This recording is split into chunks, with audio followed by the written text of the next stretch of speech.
استأذن ربكم لئن شکرتم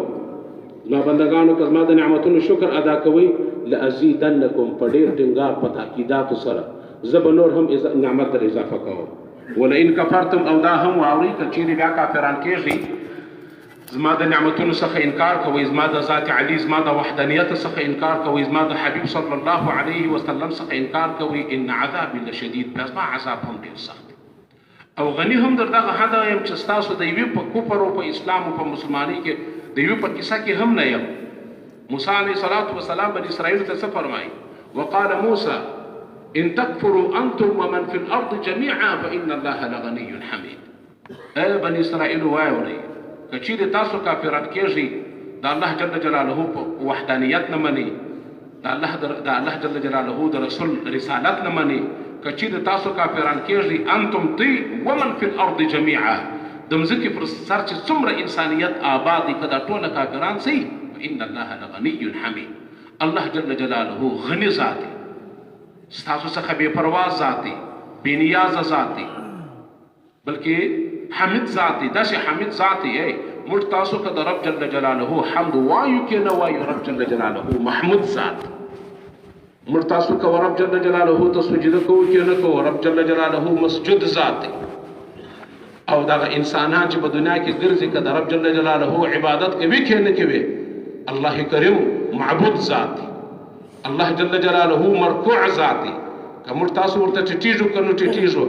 رب جل جلاله ته ټول انسانان پر سجده او پر عباداتو په مختلفو تسبیحاتو دي تسبح له من فی السماوات والارض رب جلیل فرمای چې په کائناتو کې دا ټوله کائنات د رب جل جلاله تسبیح وایي د رب جل جلاله حمد وایي خو یوه خبره رب جل جلاله سره کړې ده ولکن لا تفقهون تسبیحهم تاسو د دا درختو د دا ډبرو د دا غرونو په ذکر او په اذکارو په طریقه کار تاسو نه پوهېږئ هغه ما او د دې کار دی او نور کوشش هم په دې مابینځ کې مه کوه چې ته نو اوس یو حیوان په اړه د دې کومه د تسبیح کوئ رب جل جلاله وی نور یو ما طرف نو دغه نعمتونه چې ما درکړي دي نو دغه نعمتونو شکر که تاسو ادا کوئ رب جلیل فرمایي چې زه نور هم در اضافه کوم او که ناشکري کوئ بیا دا واورئ چې نعمت در څخه اخلم او د نعمت شکر دی چې د نعمت شکر دا دی چې هر نعمت د منعم حقیقي د حکم سره سم او د رضا سره سم استعمال شي رب جل جلاله چې کومې فرضې په بدن کې راکړي د هرې فرضې د استعمال طریقه کار هم راښودلی ان السمع والبصر والفؤاد كل اولئك كان عنه مسؤولا بل ذکر رب جل جلاله فرمایي ای زما بنده کومې قوت سامعه چې مې درکړې ده د اورېدلو نظام مو درکړی دی والابصار او والبصر او د لید نظام مو درکړی دی د لیدلو نظام چې مو درکړی دی والافئده او قوت ادراکیه چې مو درکړی ده نو دغه درې سره نظامونه په بدن کې انسان چې ضرورت ورته لري ټول علمونه او تعلیمونه دغه لارې څخه حاصلېږي چې یو شی ویني یو شی وایي او یو شی اوري نو د ټولو نعمتونو په حق رب جل جلاله فرمایي چې زه به په ورځ د آخرت پوښتنه در څخه کوم چې څنګه دې استعمال کړي زما د رضا زما د حکم سره سم او که د خود سره نه استعمال کړي د خپل خواهشاتو سره سم ثم لتسألن يومئذ عن النعيم اے انسانه زما دې په خپل ذات سره قسم وي چې په ورځ د آخرت به د وړوکي نعمت تپوس او پوښتنه هم در څخه کوم چې څنګه دې استعمال کړی وو څنګه دې استعمالوئ مفسرین فرمایي د دې آیات لاندې په ورځ د آخرت به الله جل جلاله په دا سخته ګرمي کې دغه یخې اوبه چې وڅښې د دغه یخې اوبو پوښتنه به هم الله راڅخه کوي او په دغه سخته ګرمیانو کې کله کله موږ تاسو در درختو لاندې نایسو د دغه درخت د سوري پوښتنه به هم کېږي او په دغه سخت یخونو کې چې رب جل جلاله د اورونو نظام راکړی دی د ځان د ګرمولو نظام د دې به هم پوښتنه کېږي اوس موږ تاسو ته رب جل جلاله په اوسني عصر کې یقینا دومره زیات نعمتونه پر دومره نعمتونه راکړي دي چې مخکیني چې څومره شهنشاهان څومره بادشاهان تېر سوي دي هغوی ته نه دي ورکړي د کسرا او د قیصر و باچهانو ته به هغه ته به خلک ولاړو د لوی بڼې کې به ورته وهلې په دا به د تبادل کوي دا اوس دی باچا و زموږ ستاسو د نن ورځې زمانې کولر و د پنکه و ایسي ورسره برابرېدلی نشي د شان هغه د ټوله شان د مرده یو ادي کښنی پنکې سره نه دي برابر هغه ایسی خو مولا پرېږد د کولر ایر کنډیشن خو مو پرېږد هغه بېچاره په دغه نازیه دی همدغه رنګه د قیصر په باره کې راځي چې د به ډېر ښه ځان ته ښایسته دغه جوړ کړي وو منګې جوړ کړي وو په دې د خاورو منګې جوړ کړي وو په دې کې بې اوبه اچولې موږ تاسو اوس دې حد ته رسېدلي یو منګي ګس په کورو کې استعمالول نه دی خوشحاله هېڅ شو هغه بېچاره په دغه نازیه دی چې زه څنګه یخې اوبه څښم باور وکړه هغه بادشاهانو ته چې کوم نعمتونه الله جل جلاله کړي وه نن ګرده زموږ سره راسره دی د هغه وخت بهترین بادشاه به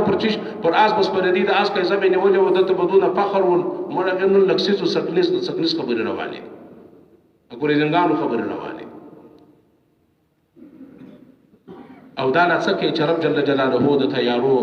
د جهاز نظام راته پیدا کړی دی او په ډېر لږ څه په مدت کې انسان د میاشتو سفرونه دی کاږي دغه یقین وکړه کوم خلک چې دا حج ته پخوا به پر دا ریګو کې پر موټرانو به په دا شانو کې تلله یوه میاشت سفرونه به یې کول د اوښانو یو خو بیخي ډېر وخت به نه وي اوس 4 نیمې غنټې 4 ساعته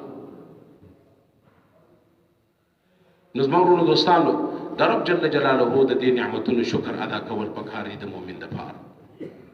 او رب جل جلاله د خپلو نعمتونو څخه په خپلو احکاماتو کې خپل حکمونه داسې راته اسانه کړي دي یو حکم هم د رب جل جلاله داسې حکم نه دی خپلو بندګانو ته کړي چې هغه د بنده د استعداد څخه لوړ یرید الله بكم اليسر ولا يريد بكم العسر الله جل جلاله ستاسو سره د اساني د معاملې اراده لري اساني درته غواړي سختي نه درته غواړي یو حدیث کې راځي دغه اودس چې زموږ ستاسو یو کوچنی عمل دی دا دومره محبوب عمل دی و الله جل جلاله ته پیغمبر علیه الصلاة والسلام فرمایي وإن أمتي يدعون يوم القيامة غرا محجلين من آثار الوضوء فورز د آخرت به دغه مؤمنان مسلمانان چې دوی په دنیا کې د لمنځونو دپاره اودسونه کول د دغه اودسو ځایونه چې هغه مخ دی لاسونه دي او پښې دي د داسې به یو قسم نور پورته کېږي په ورځ د آخرت به دا ټول انسانان پېژني چې دا په دنیا کې هغه انسانان ول چې دوی په سختي او په ګرمۍ کې په مکره او په اساني او په هر حالت کې دي انسانانو د الله جل جلاله د حکمونو دپاره د خپل حکم د مانځه دپاره اودس تازه کوي نو پیغمبر علیه الصلاة والسلام فرمایي فمن استطاع منكم ان يطيل غرته فليفعل کوم انسان کوم مؤمن مسلمان کا واړي چې په خپل ژوندۍ کې په ورځ د آخرت باندې د خپل نور زیات وي هغه ښکلا او ځلا یې زیاتې نو دغه مسلمان دپاره پکار دا ده چې په دنیا کې فلیفعل همیشه په اوداسه کې ګرځي د یو اوداسه د پاسه بل اودس یو اودس دې ماتېږي بل اودس او همدا هغه نعمت دی چې د بلال رضی الله تعالی عنه څخه هم پوښتنه شوې ده چې ستا د پښو کړپارې زه په جنت کې اورم کوم عمل دی چې ته کوي دی ورته وایي چې بل عمل خو زه نه کوم د یو اوداسه د پاسه بل اودس کوم چې یو اودس وکړم هغه اودس چې مې کله ماتېږي داسې بل اودس ورسره تازه کوم نو اودس د مؤمن مسلمان دپاره یو عظیمه تحفه ده چې الله جل جلاله راستولی ده په وړوکي نظر په کوچني نظر به نه ورته ګور عبدالله الصنابحي رضی الله تعالی عنه فرمایي اذا توضأ العبد المؤمن کله چې یو مؤمن مسلمان اودس تازه کوي فتمضمض او دی په د اوداسه کې خوله ومینځي خرجت الخطايا من فيه الله جل جلاله یې د خولې د پرېمینځلو په برکت باندې چې دی په اوداسه کې مینځي په دغه پرېمینځلو سره الله جل جلاله د خولې ګناه ورته معافوي او نن تاسو یقین وکئ د ټولو شرورو مرکز هغه خوله ده دا ټوله ګناهونه په خوله سره کېږي تقریبا یو عالم د ژبې اویا کبیره ګناهونه لیکلي دي اویا کبیره ګناهونه دا صرف یوازې ژبه کوي د مسلمان غیبت کول دا د ژبې کار دی مسلمان ته پوچ رد ویل شکنځل کول د ژبې کار دی پر مسلمان باندې تهمت تړل چې ته داسې یا هغسې یې دا د ژبې کار دی مسلمان په خپلو خبرو سره زیرول د مسلمان زړه زیرول دا د ژبې کار دی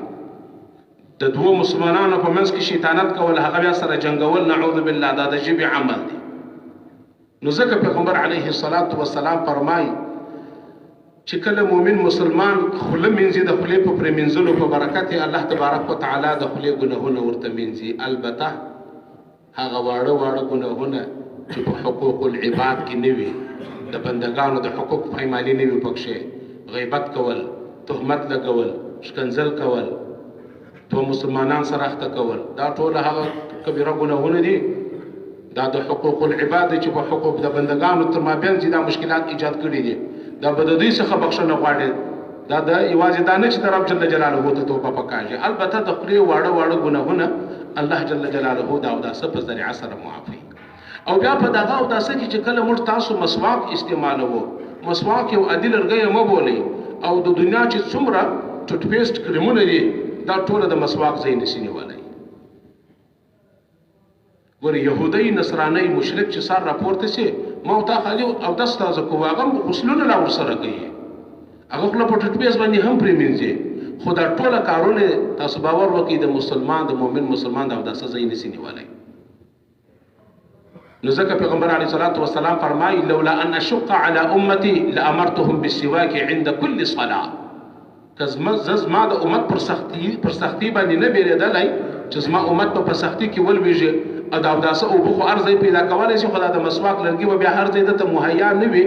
نو ما به دوی پر هر منځه باندې پر مسواک باندې امر کړی وای پر هر وخت چې تاسو اودس کوئ تاسو مسواک حتما او ضروري ورسره وای که زه د امت پر دې نه بیرېدی چې امت په مشقت او په تکلیف کې لویږي ما به پر دې باندې ضروري کړی وای لازمي کړی وای وای حذیفه رضی الله تعالی عنہ فرمای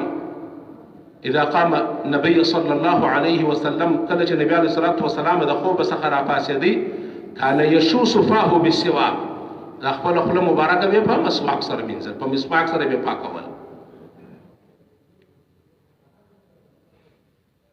او بل حدیث کې ابي ایوب رضی الله تعالی عنہ روایت کړی دی چې 4 من سنن المرسلین د ټولو انبیاء کرامو یو مشترک سنت چې ټولو انبیاء کرامو کول څلور سنتونه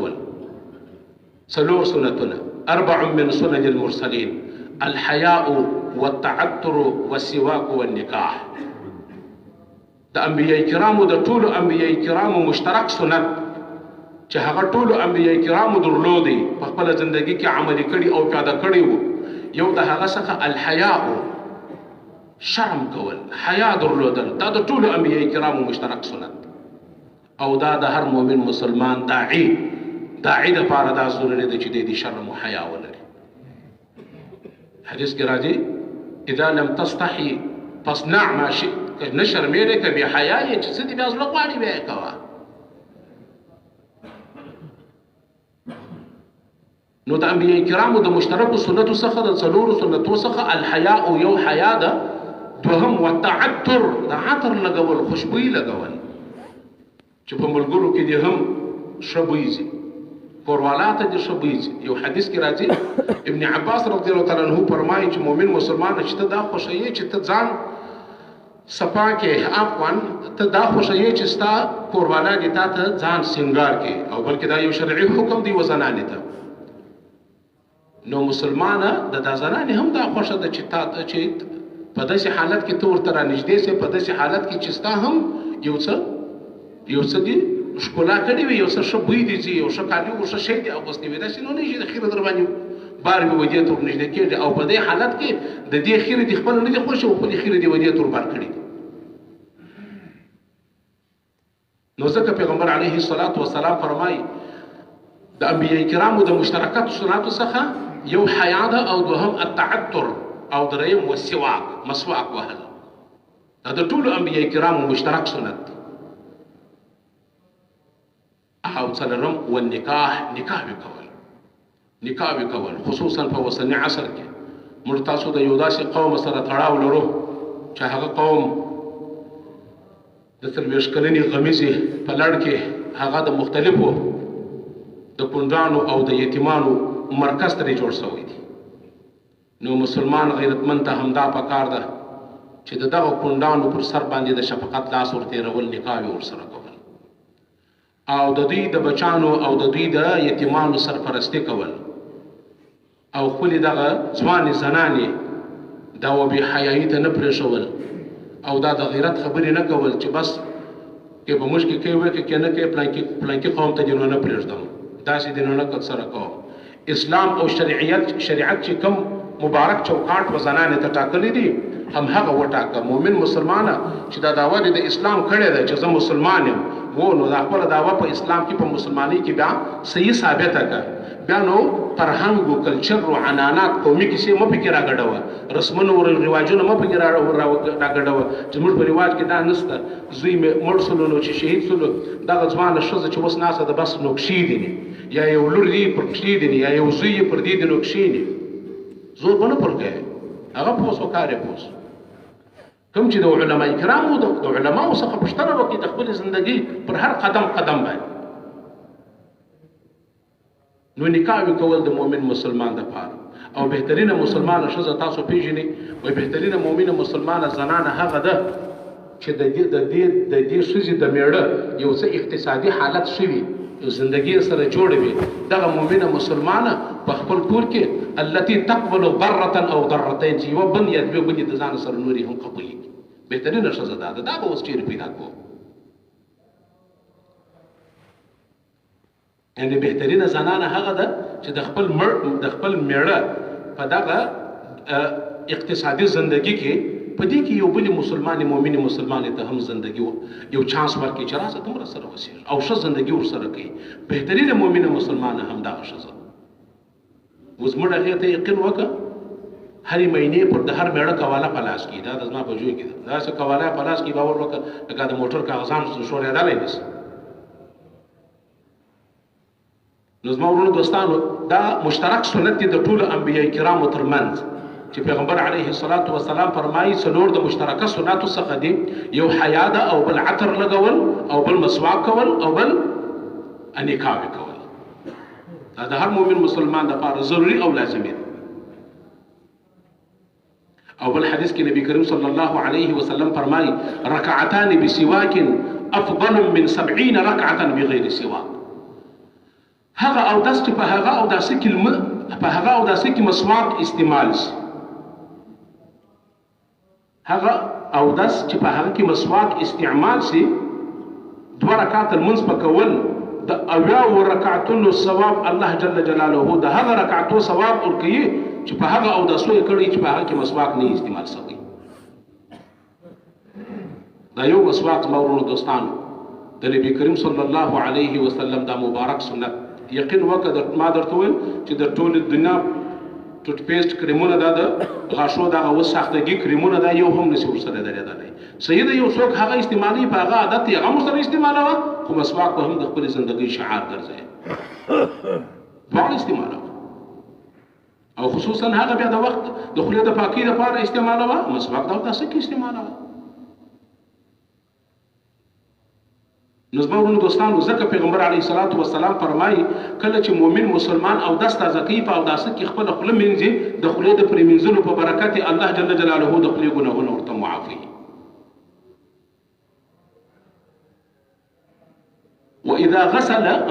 واذا استنصر انفه کله چې واذا استنصر خرجت الخطايا من انفه کله چې بیا مؤمن مسلمان په اوداسه کې پزه مینځي دا پزه مینځل د پزې په منځلو په برکت الله جل جلاله د پزې ګناه ورته معافوي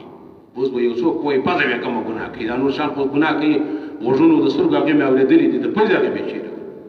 نو زما ورونو دوستانو د پزې ګناه هم دا ده چې کله یو انسان په نافرماني باندې اخته وي د الله لپاره په نافرماني باندې یا د غوږو په نافرماني یا د سترګو په نافرماني یا غلط لیدل کوي یا غلط سوچېدل کوي یا غلط اورېدل کوي نو یا نعوذ بالله په یو غلط کردار او په عمل باندې اخته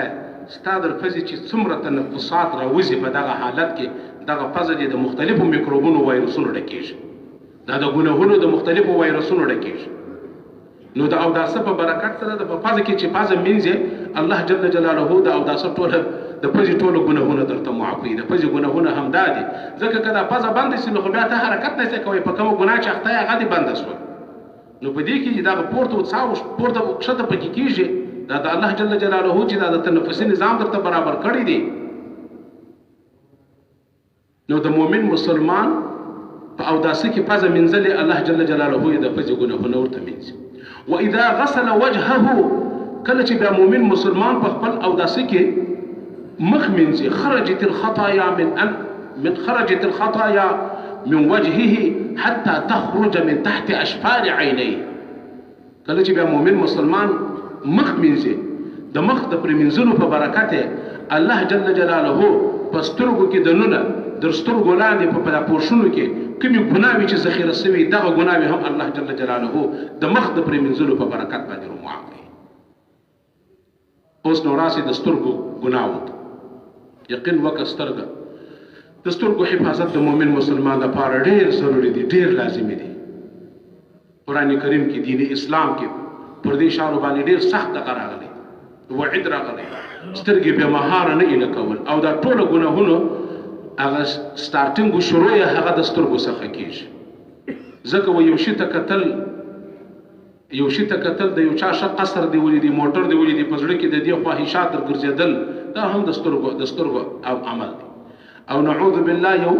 نامحرمه زنانه وویني شیطان غلط مشورې ته سترګو تصویر جن واخیستل سول هغه زړه ته ورکړي زړه د دماغ څخه مشوره پر غواړي چې څه پکې وایي.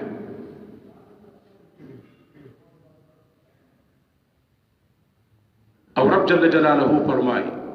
سبحان الله شیطان چې کله الله جل جلاله د خپل دربار څخه راوترټي نو شیطان دلته یو عجبه خبره کړې ده چې ذو جلال زه خو تاسو سره واخلم ثم لآتينهم من بين أيديهم ومن خلفهم زبستا و بندگانو ته د دوی د خطا ایستلو لپاره راځم د مخ د طرفه سره راځم دوی په خطا باسم په ګناهونو بیا اخته کوم. یو که چیرې د مخ د خواصه ځان له څخه خلاص کړي ومن خلفهم بیا به د شا د خواصه ورته راځم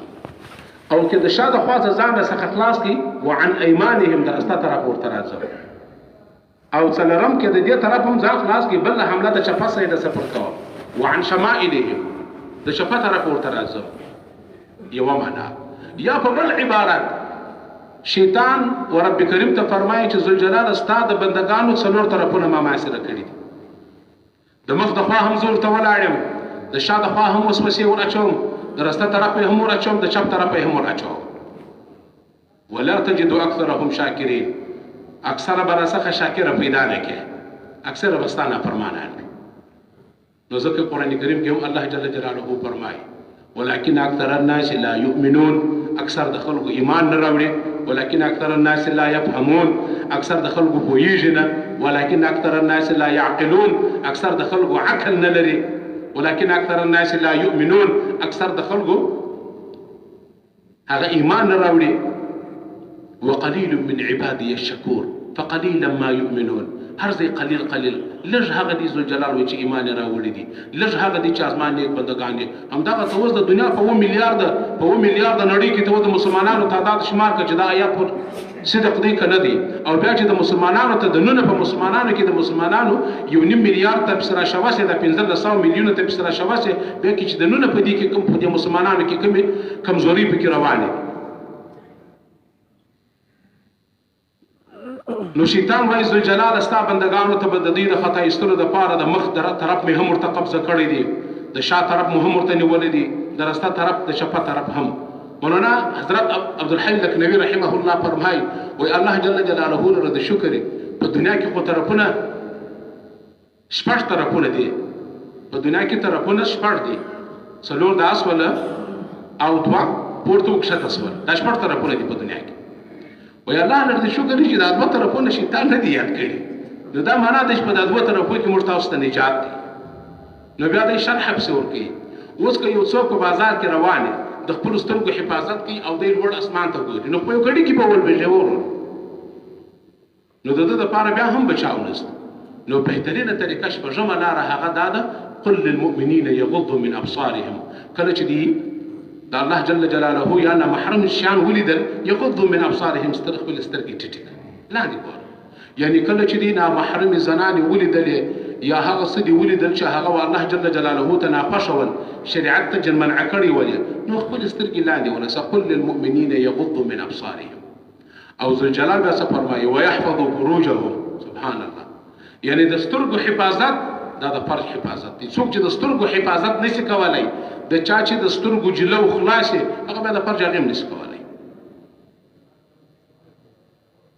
هغه بیا کاري برابر پسې ګرځي. نو ځکه قل للمؤمنین یغضوا من ابصارهم، رب کریم فرمایي چې مؤمن مسلمان ته ووایي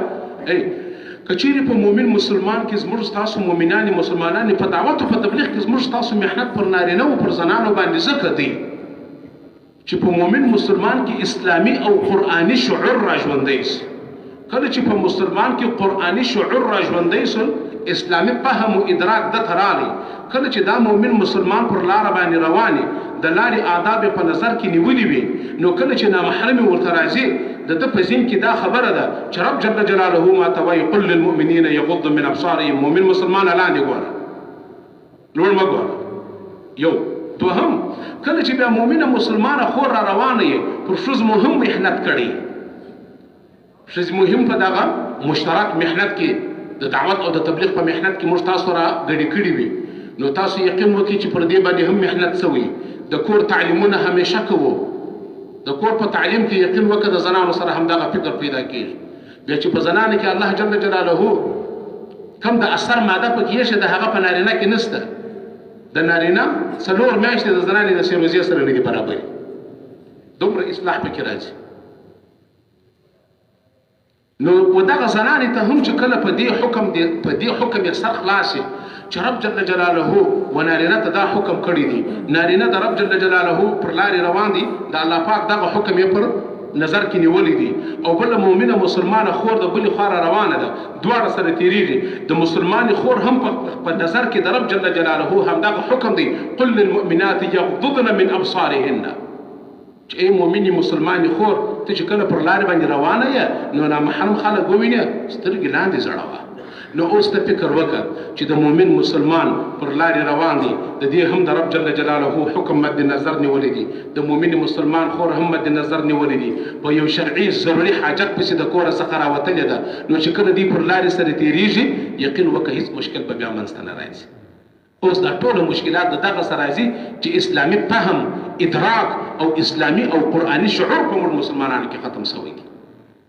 او څوک چې دغه قرآني شعور د اسلامي شعور د راژوندي کولو دپاره په امت کې محنت کوي، هغه بیا په رقم نومونو باندې در متهموي، رقم ټاپې در پروي. مولانا زکریا رحمه الله په فضائل اعمال کې فرمایلی دي وایي دومره وارونه پر کوي چې هغه خپاره کوي قانون نه وي، سبا ته به ستړی شي بیا به د دې کار څه کښېني لاس په جنبایي.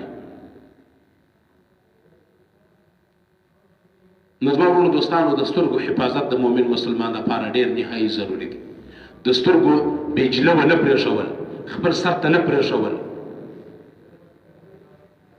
نو ځکه پیغمبر علیه الصلاة والسلام فرمایي کله چې مؤمن مسلمان خپل اودس تازه کوي او په اوداسه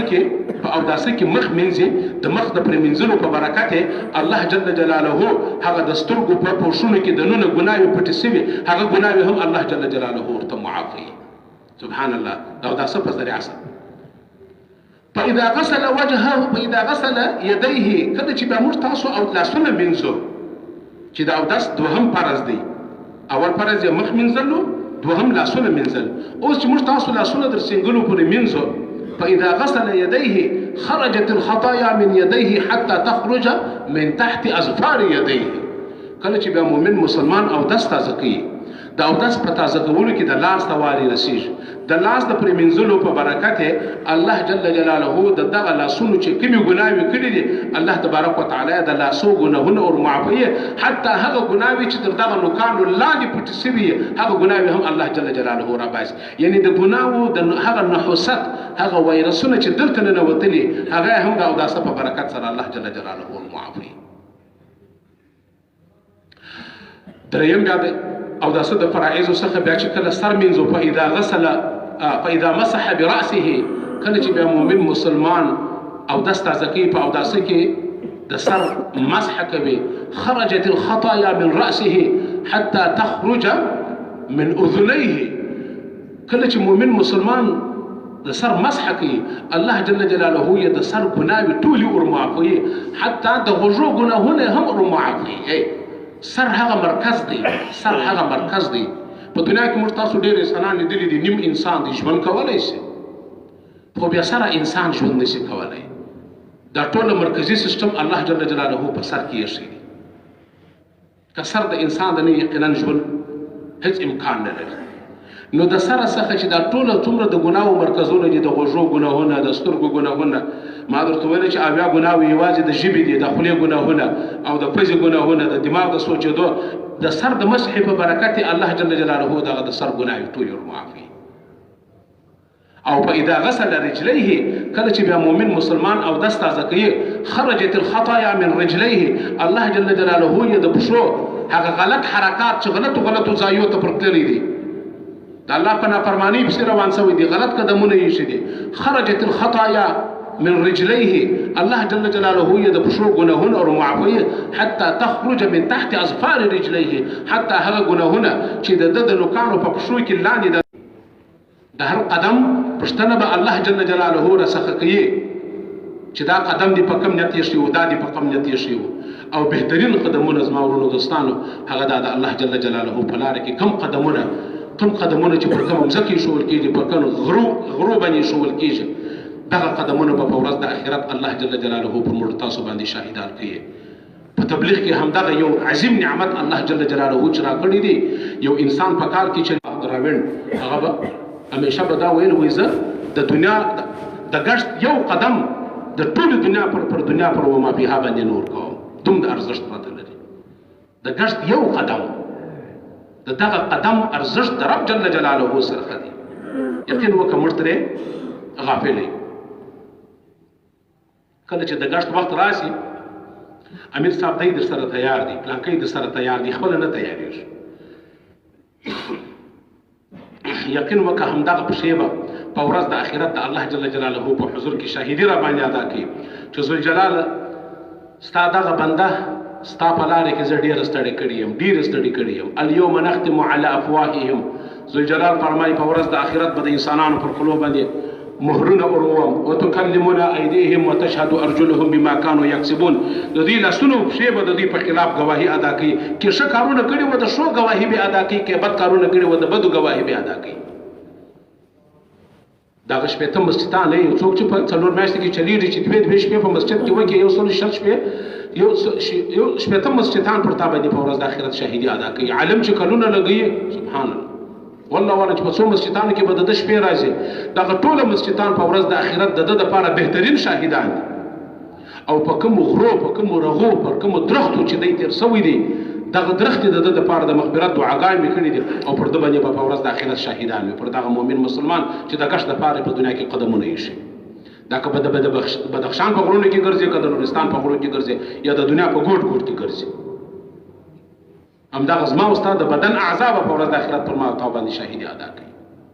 ښه، نو اوس ما ورونو دوستانو چې کله مؤمن مسلمان په داسې ښه شان سره اودس تازه الله اله الا الله واشهد ان محمدا عبده وروسته شروع کېږي. نو فإن هو قام، کله چې دا مؤمن مسلمان اودس تازه کوي او بیا مخ پر مسجد باندې را روانېږي. یو روایت کې راځي چې مؤمن مسلمان اودس تازه کوي، مخ پر مسجد را روانې لکه حاجي صاحب چې احرام وتړي مخ پر مکه مکرمه باندې روان. یو دوهم چې کله دی مخ پر مسجد روانېږي، الله جل جلاله یې د هر قدم د اوچتولو په برکت چې دی مسجد ته اخلي، الله تبارک وتعالی یوه ګناه ور معافوي او یوه درجه ور بلندوي او بله یوه نیکي ور اضافه کوي. نو اوس چې کله دغه مؤمن مسلمان روان دی مسجد ته، او که بیا چیرې د شپې په تاریکه کې روان وي، سهار لمانځه ته را روان دي، په شپه کې را روان دي. شپه دا معنا چې هغه ورځ لا سمه نه ده دغ سویه، د سهار لمانځه ته را روان دي او د ماخستن لمانځه ته روان دي. پیغمبر علیه الصلاة والسلام فرمایي بشر المشائین فی الظلم الى المساجد بالنور التام یوم القیامه. زیری ورکوه هغه مؤمنانو مسلمانانو ته چې په تورو تاریکیو، په تورو شپو کې دي مسجدانو ته روان دي. د جنت زیری ورکه بنور التام، د پر نور تام ورکه چې په ورځ د آخرت په دوی چې د قبرونو څخه راپاڅي، د دوی دپاره به نور تام وي چې تر څو دوی د جنتونو در سرحداتو پورې ورسېږي. او دا زیری د هغه مؤمنانو دپاره دی چې دوی په دنیا کې اودسونه په ښه شان سره تازه کوي او بیا مخ پر مساجدو باندې روانېږي. اوس دا مؤمن مسلمان مسجد ته رالی، فإن هو قام، کله چې دا مؤمن مسلمان رالی دی پر یو 2 رکعاته نفل باندې ودرېدي مسجد ته راننوتی په مسجد ته په راننوتو سره مسجد ته به راځغلی نه ولو که جومات ولاړې ځغستان نسته په مسجد کې دننه په ډېر ښه شان او وقار سره را روان رکعات درسته تېرېږي تېر دي شي 2 درسته تېرېږي تېر دي شي په د مسجد د آدابو خیال ساتل په عزت سره را روانېدل داسې نه چې یوه چوټه دې هلته پاتې بله چوټه دې د مخ په صف کې پرته وي په کراره باندې مسجد ته راتلل په وقار سره راتلل په عزت سره مسجد ته راننوتل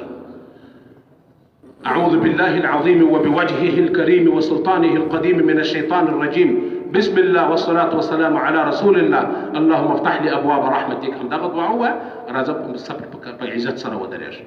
څومره لمونځ چې دې راوګرځوي هغه څومره لمونځ درڅه تېر شوی دی هغه راوګرځوه که چېرې جومات نه و درڅه تېر شوی ورسره ودرېږه او که بیا چېرې المنذ درڅخه شوی ولو ته په مسجد ته روان وي پیغمبر علیه الصلاة والسلام فرمایي کوم مؤمن مسلمان چې په ښه شان سره اودس وکړي او دی کور ته را روان وي کور ته را روان وي مسجد ته را روان وي کله چې مسجد ته راغلی چې دا وکتل فصله خلکو جماعت کړي ول وی الله جل جلاله لطرف څخه دته د پر جماعت ثواب لیکل کیږي لا ينقص ذلك من اجورهم شيئا دا هغه نور خلکو چې په جماعت سره لمونځ کړي دي د هغو په مزدوري کې هم کمی نه راځي نو په ان هو قام کله چې دا مؤمن مسلمان ودرېدي فصلى او 2 رکعات المنځ و الله جل جلاله ته وکي مسجد ته راننوتي په مسجد کې دا 2 رکعات المنځ خصوصا تحیة المسجد او تحیة الوضوء او یو شی بل واوري چې کله تاسو مسجد ته راسي المنځ دی سوي په دغه حالت کې دغه تحیة المسجد تحیة الوضوء په دغه 2 رکعات نفل چې کوي په دغه 2 رکعاتو نفل کې د نیت څخه پراخه کړه څومره پراخه وایي سي پراخه کړه 2 رکعات د صلات تحیة الوضوء نیت پکې وکړه د صلات تحیة المسجد نیت پکې وکړه همدارنګه د صلات حاجت نیت پکې وکړه یو مشکل کې اخته ده هغه مشکل نیت پکې وکړه د ټول انسانیت پر هدایت باندې دراوستلو لپاره د دې هدایت ورته وکړه مؤمنان مسلمانان په غمونو په پریشانیو د يهودو د نصاراو تر حملو لاندې دي د دې لپاره چې الله جل جلاله د دې ظالمانو څخه نجات ورکړي د دې لپاره یعنی دا ټول نیتونه په 2 رکعاتو کې کولای شي اسنه د چې بس خالي د 2 رکعات ته ودرېږي ډېر نیتونه په کې کولای شي رب جل جلاله هغه کریم او سخیر رحیم ذات دی هغه داستا په نیت باندې چې څومره دینت کې چې څومره ته کولای شي هغه د نیت صحه راخوا حتی دا نیت لا پکې کوه ذل جلاله څومره مسلمانان چې مسجدانو ته راننوځي او دې صلات تحیة المسجد نه کوي زما دغه تحیة المسجد د هغو دپاره وګرځوه الله اکبر نور امت غم در سره کوه د نیت صحه راخوا صلات اشراق لمونځ کوي د اشراق لمونځ په دې نیت کوه ذل جلاله زما دغه اشراق لمونځ د هغه مؤمنانو مسلمانانو په عملنامه کې زما له طرفه ګفت او تحفه د زما له طرفه څخه ذل جلاله چې دی د اشراق د لمانځه څخه نن په دا نن ورځ کې څومره انسانان مسلمانان غافل دي چې نه یې کړي ذل جلاله زما له طرفه واغوي زما له طرفه د دې په عملنامه کې ورته ولیکي د نیت صحه راخول حتی د کافرانو دپاره یې نیت کولی شي څنګه کولی شي المنځ دغه 2 رکعات المنځ ذل جلاله زما دغه المنځ کافرانو دپاره د هدایت ذریعه وګرځوي د نیت صحه راخول سورة یاسین سهار ویل یوازې په دې نیت نه ول د نیت څخه هم راتنګوه کړی هم راتنګوه د نیت څخه هم راتنګوه چې یوازې به زما حاجتونه پرایي نه د ټول امت د ټول انسانیت غم در سره کوه ذل جلاله زما دغه سورة یاسین د ټولو مسلمانانو چې څومره حوایج دي ټوله پراک سورة الواقعه ماښام د لمانځه څخه وروسته وایه په دغه نیت په دغه عزم یې ووایه ذل جلاله چې څومره انسانان مسکینان دي غریبان دي رب العالمین ذاته ته د خپلې غنا څخه غنا ور په برخه کې یوازې د خپلې جوب د خپلې خېټې غم مه کوه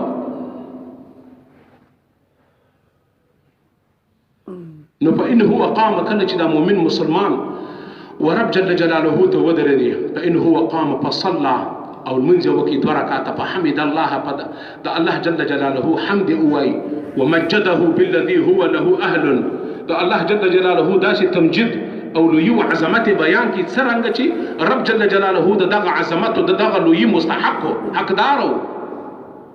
وفرغ قلبه لله او د خپل زړه ورب جل جلاله ته هغه فارغه کی د دنیا د ټولو حوائج څخه په داسې حالت کې الله اکبر دا الله اکبر دا لاس پورته کول ټول دنیا شاته غورځول.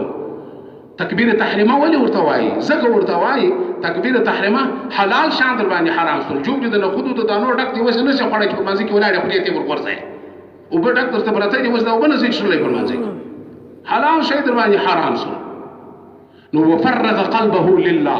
کله چې دغه مؤمن مسلمان د خپل زړه رب جل جلاله ته د دنیا د غمونو د دنیا د خواهشاتو د دنیا د چرتونو د فکرونو څخه خالی کې الا انصرف من خطيئته كهيئته يوم ولدته امه. نو دغه مؤمن مسلمان به دغه دوه رکعاتو طرف ته چې د سلام ګرځي پر وخوا پر بل خوا سلام ګرځي په داسې حالت کې به سلام ګرځي چې الله جل جلاله به ټول ګناهونه داسې ور معاف کړي لکه دای چې په همدغه ورځ د مور څخه پیدا شوی دي. دغه شایسته او داس باندې شایسته طریقه او داس کول او پر شایسته طریقه یو دوه رکعات منځ کول ټول ګناهونه د الله جل جلاله د حبیب صلی الله علیه وسلم پر مبارکه ژبه زموږ تاسو د ټول ګناهونه د معافی وعده ده. او بل حدیث کې راځي ابو ذر رضی الله تعالی عنہ فرمایي چې زه د پیغمبر علیه الصلاۃ والسلام سره د ژمي یا د منی په موسم کې ووتلم داسې حالت دی چې دا درخت پاڼې سره رژیږي. نو پیغمبر علیه الصلاۃ والسلام په اخذ بغسل من شجره د درخت یو پاڼه یو درخت یو شاخله ونیول قال فجعل ذلك الورق يتهافت دغه درخت سره نور پاڼې هم سره ورولې. فقال يا ابا ذر ولا ابو ذر قلت لبيك يا رسول الله ما قلت له لا رسول لبيك حاضر سره توای راته وی فرمایل ان العبد المسلم ليصلي الصلاه یو مؤمن مسلمان بنده کله چې دی منځ کوي يريد بها وجه الله صرف دغه خپل منځ سره صرف طرف جل جلاله رضا مندي د الله جل جلاله رضا لاس تر اورل غواړي بل هدف یې نه وي. کله چې یو مؤمن مسلمان منځ کوي په داسې حالت کې منځ کوي چې صرف طرف جل جلاله رضا مندي لاس تر اورل غواړي يتهافت عنه ذنوبه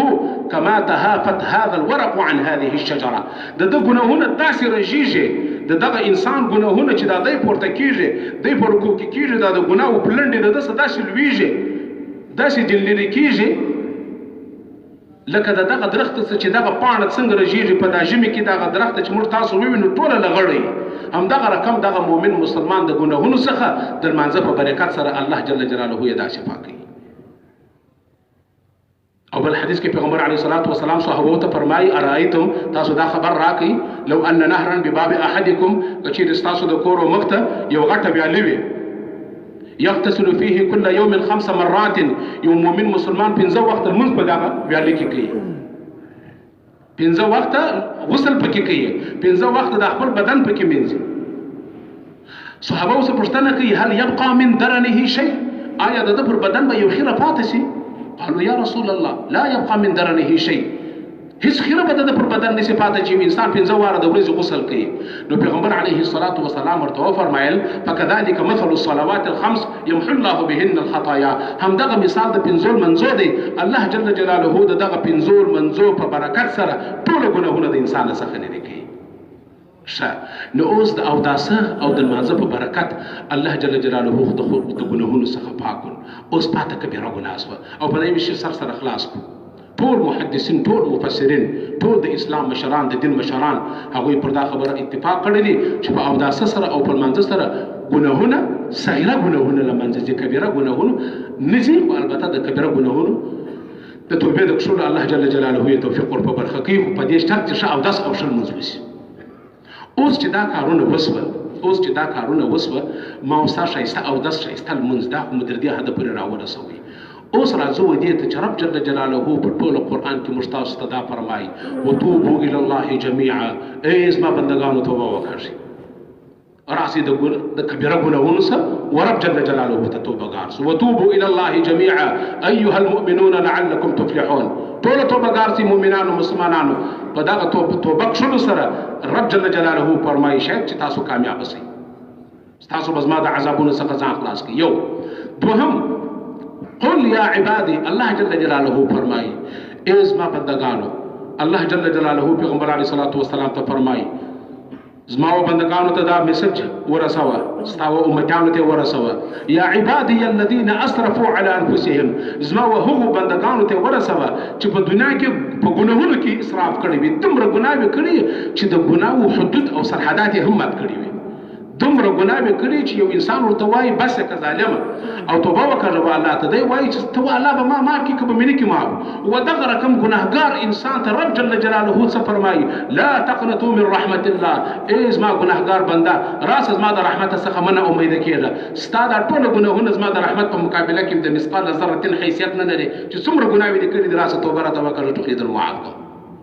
إن الله يغفر الذنوب جميعا إنه هو الغفور الرحيم الله جل جلاله د ټولو ګناهونو بخښون کې دي او الله تبارک وتعالى غفور رحیم او مهربان ذاتي پر خپلو بندګانو باندې حدیث قدسی کې رب کریم فرمایي یا ابن آدم اے د آدم زویه لو بلغ ذنوبك عنان السماء کته چیرې دومره ګناهونه وکړي چې د مځکې د سره څخه د اسمان تر کنګري پورې دا ټوله مځکه د ټوله خلاص تا ګناه ونیولي ثم استغفرتني بیا ماته په استغفار را روانه په بخښنه را روانه په ندامت په اوښکو په ژړا را روانه ذو جلال فرمایي لاستغفرتك ولا ابالي حتما به دې ګناهونه در معفوم او باک مې هم نشته څومره ګناهونه چې دې کړي ذو جلال به در معفوم را سره څخه وي بل حدیث قدسی کې رب کریم فرمایي یا عبادي ازما بندگانو انکم تخطئون بالليل والنهار تاسو د شپې او د ورځې زما په نافرمانی کې مصروف یاست د شپې ما نافرمانی کوي د ورځې زما حکمونه ماتوي وانا اغفر الذنوب جميعا او سره د دې چې تاسو ګناهونه هم کوي خو زه دا درته وایم رب کریم فرمایي زه د ټولو ګناهونو بخښونکی یم فاستغفروني اغفر لكم ازما بندگانو بخښنه لما څخه وغواړئ زه به تاسو ته بخښنه کوم او بل ځای کې فرمایي واني لغفار لمن تاب زه توبه د هغه چا قبلوم الله وایي چې ما ته توبه کوي څوک چې توبه کوي زه هغه توبه قبلوم چې توبه نه کوي نو هغه څوک ماشوم چې ونه ژاړي مور ته یې نه ورکوي نو چې ته رب جل جلاله ته ونه ژاړې پر خپلو ګناهونو ندامت ورته ونه کړې او زموږ ستاسو په ګناهونو کې یو غټ جرم غټه ګناه به زه درته وښیم چې دومره غټه ګناه ده چې موږ تاسو ګناه هم نه بولو یعنی تر ټولو غټه ګناه موږ تاسو الله جل جلاله ته یا الله په پلانکي ورځ مې پلانکي زنا کړې دا غره معاف کې دا مسلمان مې زیر کړی دي دا را معاف کې دا مې کړی دا را معاف کې دا بخښنه غواړو وایي تر ټولو غټه ګناه چې مؤمن مسلمان دا اوس موږ تاسو مسلمانان پکې اخته یو او د دې بخښنه هم د الله څخه نه غواړو هغه به کومه ګناه هغه د امر بالمعروف او نهي عن المنکر نه کول د امر بالمعروف او نهي عن المنکر نه کول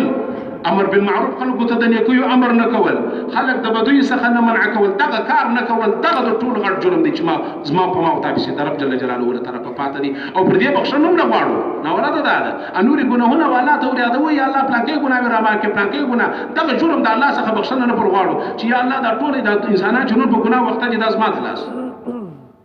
زموږ د نه محنت وجه ته هغه خپل وس پکې وکړه څومره وس او قدرت چې تا ته رب جل جلاله درکړي نو زموږ دوستانو حدیث شریف کې راځي اخرنی حدیث دی وای المؤمنون هینون لینون مؤمن مسلمان به د الله جل جلاله و حکم ته غاړه ایښودونکی الله جل جلاله هر حکم به شمنونکی وي او بل لینون مؤمن مسلمان به نرم مزاج وي نرم پوست به وي سخت به نه وي سخت زړی به نه وي نو کله چې په مؤمن مسلمان کې دوه صفات المؤمنون هینون د الله جل جلاله و هر حکم ته منونکی د هر حکم ته غاړه ایښودونکی او لینون د عام مسلمانانو سره دی نرم د حقوق العباد کې خبره ده یو په حقوق الله کې ده یو په حقوق العباد کې ده کالجمل الآنف پیغمبر علیه الصلاة والسلام فرمایي لکه منناک اوښ دغه رقم دی یو تابعداره اوښ غوندې دی انقید انقاد که ته چیرې در کیزه نسې در مهار نسې هرې خواته چې روانه یې در سره روان دي بیچاره حتی سل دانې وشان راواخه الله جل جلاله و خپلو بندګانو ته دومره تابع کړي دي سل وشان راواخه په وي مهار یې وتړه دا مهار راواخه و یو لس کلن ماشوم ته په لاس ورکړه ګرده خواران پسې روان دي یو هم دا ګیله نه کوي چې وروره دا اوس ماشوم روان دي زموږ در مخه بیخي بده نه الله جل جلاله و انسانانو ته تابع کړي دي او دغه انسان دی چې د رب جل جلاله د حکمونو څخه یاغي دی او العاديات ضبحا فالموريات قدحا. وای مؤمن مسلمان دلته د جهاد خبرې دي او د آس د هغه آس چې د قیزه باندې یو انسان دی ډوډۍ ورکړې ده ډوډۍ یو آس ته ورکړې ده بیا چې کله پر د آس پریږي یو کنجاره و یو وربشې به ورکړي جوار به ورکړي چې کله بیا پر سره ور باندې دی ورننوځي د آس د الله شان دی د آس ورسره زغلي پر هره خوا چې زغلی دی درسره زغلي د دغه انسان چې پر سپور دی د دې ډېر تابعدار دی. او یو انسان چې طرف جلې الله جل جلاله اسما بنده د آس تا پیدا کړی نه دی ته خالق هم نه مالک هم نه خالی یو دوی ګولې ډوډۍ ور اشه دی ستا دونه تابعدار دی ستا خبره مني ما چې ستا خالق هم یو ما پیدا کړی زما پر ځکه ګرځي زما په کائناتو کې ګرځي زما د خوري زما د چشي نه بیا چې زما کې نه مني یقین وکړه چې هر سره کېږي دا د الله جل جلاله د عدل فیصلې دي. هر څومره چې زموږ تاسو د اعمالو د کردارو له عمله څخه څومره غلط حکمرانان پر اسلامي نړۍ باندې حاکمان دي دا زما او ستا غلط اعمال دي. علماء کرام فرمایي چې ډبرې اسمان او خواته غورځوي باوا ډبرې غورځوي همدغه ډبرې بېرته زما او ستا پر کلګیری لیکلي د سرو زرو ټکرې نه جوړېږي زما او ستا دغه غلط اعمال اسمان ته خېږي دغسې فیصلې د الله در باندې را روانې. نو د دې دپاره زما ورونو دوستانو مؤمن مسلمان چې دی هغه به لکه هغه تابعداره اوښ دغه کوي انقید انقاد کې ته چیرې که شیه دی در سره روان دی او وان انیخ علی صخرة استناخ او که چیرې ته پر یو ګرګنه ډبره باندې کښېنول وغواړې دی سره کښېني پر هر ځای چې کښېنول وغواړې دی درته کښېني هر ځای چې ولاړول وغواړې دی در سره ځي. مؤمن مسلمان باید ډېر نرم او نرم دلی. نو څنګه دا نرم دلی به کوو که بیا نه کوو